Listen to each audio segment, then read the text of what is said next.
कब्रिस्तान का भेद। मेरे क्लिनिक में एक नया मरीज आया। उसका नाम प्रोफेसर शॉपन था। वो एक लंबा, दबला और अजीब सी मध्यम आवाज में बोलने वाला शख्स था। इसकी जल्द मटियाले रंग की थी और चेहरा झुर्रियों से भरा हुआ था। इसने बताया कि उसे अजीब वाव गरीब ख्वाब आते हैं। वो ख्वाब हर बार एक जैसे होते थे। वो एक पुराने, टूटे फूटे कब्रिस्तान में चलता हुआ पाया जाता। चांदनी रात में वो बोसीदा कब्रें और पुराने दफन खानों को देख सकता।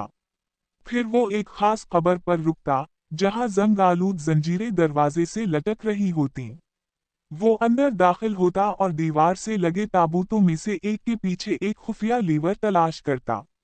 जैसे ही वो लीवर खींचता, जमीन में एक सुराख खुलता और नीचे पथरीली सीढ़ियां दिखाई देती।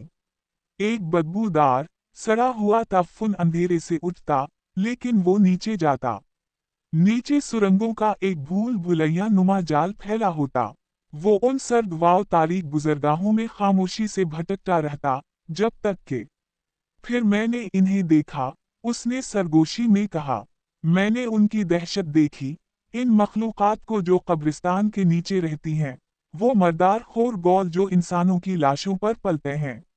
वो हड्डियों से बने कमरों में रहते हैं, दीवारें इंसानी खोपड़ियों से सजी होती हैं। और जब भूख इन्हें बेकाबू करती है, वो जमीन के ऊपर आकर जिंदा इंसानों का शिकार करते हैं। इन्हें घसीट कर नीचे ले जाते हैं और चीर फाड़ कर खा जाते हैं। ये इसके ख्वाब का इख्तिताम होता। वो पसीने में शराबवर नींद से जागता, लेकिन अब वो कायल हो चुका था कि ये ख्वाब नहीं, सच्चाई है। एक तालीम याफ्ता शख्स होने के नाते मैं कभी उन माफोक अलफतरत बातों पर यकीन नहीं रखता था। मेरे नज़दीक ये महज एक बीमार जहन की खुराफात थीं। मैंने इससे कहा, अगर तुम्हें यकीन है कि ये सब सच है तो चलो हम कब्रिस्तान चलते हैं। मैं तुम्हें दिखाता हूँ कि ये सब तुम्हारा वहम है। वो खुशी खुशी तैयार हो गया और वादा किया कि वो मुझे उसी कब्र तक ले जाएगा। उसी रात हम कब्रिस्तान पहुंचे। वो किसी बच्चे की तरह खुश नजर आ रहा था। मैंने खुद को अजीब सा गैर मुतमईन महसूस किया। हम इस कब्र के पास पहुंचे जहां उसने कहा था कि इसने गौल देखे थे। वाकई, दरवाजे पर जंग आलूद जंजीरें लटक रही थीं। हम अंदर गए, उसने ताबूतों के दरमियान छुपा लीवर दिखाया। जब उसने दबाया, जमीन में एक सुराख खिला, नीचे सीढ़ियां जा रही थीं। मैं साकत रह गया। ये ख्वाब नहीं था, कम अज कम ये हिस्सा सच था। दिल में खौफ लिए हम नीचे उतरे। तम सीढ़ियों के साथ जलती मशलें थीं, हवा गर्म और सड़ानत भरी थी। जगह जगह मोटे चूहे भागते हुए नजर आ रहे थे। हर कदम के साथ रास्ता मजीद तंग और तारीक होता गया। आखिरकार हम एक गार में पहुंचे। मैं कांपने लगा। शॉपन ने मेरा बाजू थामा और कहा, चुप रहो। हम दोनों एक साए में खड़े रहे। मुझे दूर से सरगोशियों की आवाज सुनाई दी। शॉपन ने कहा, तुम यहीं ठहरो, मैं आगे जाकर देखता हूं कि रास्ता महफूज है या नहीं। मैं वहीं खड़ा रहा, साकत।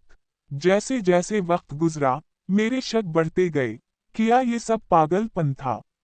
क्या वो मुझे किसी जाल में फांस रहा था? या फिर क्या ये सब सच था? फिर एक चीख गूंजी, एक ऐसी चीख जो रूह को चीर दे। मैं पसीने में भीग गया। मेरे जिस्म में कपकपी दौड़ गई। सब कुछ सच था, शॉपन का हर लफ्ज सच था। फिर मैंने कदमों की चाप सुनी, दीवारों पर पंजों की खराशें, कहकहूं जैसी आवाजें। मैंने मुड़कर पीछे देखे बगैर दौड़ लगा दी।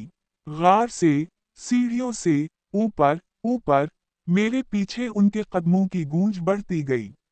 आखिरकार मैं ऊपर पहुंचा। कब्र का दरवाजा बंद किया, जंजीरें चढ़ाई और बाहर भाग निकला। मेरी सांसें अखर चुकी थीं। पीछे से फिर एक हौलनाक आवाज आई। वो आ रहे थे। मैं बस इतना कह सकता हूँ, जब मेरी मौत हो तो मुझे जला देना, लेकिन खुदारा मुझे दफन ना करना। मुझे आज भी वो आखिरी मंजर याद है, जब मैं जंजीरें लगा रहा था। वो खौफनाक झलक जो हमेशा मेरे जहन में जिंदा रहेगी। गिद्धों जैसे मुंह, बहती राल, लाल आंखें और इनके दरमियान आगे बढ़ता हुआ, मुस्कुराता हुआ, प्रोफेसर शॉपन।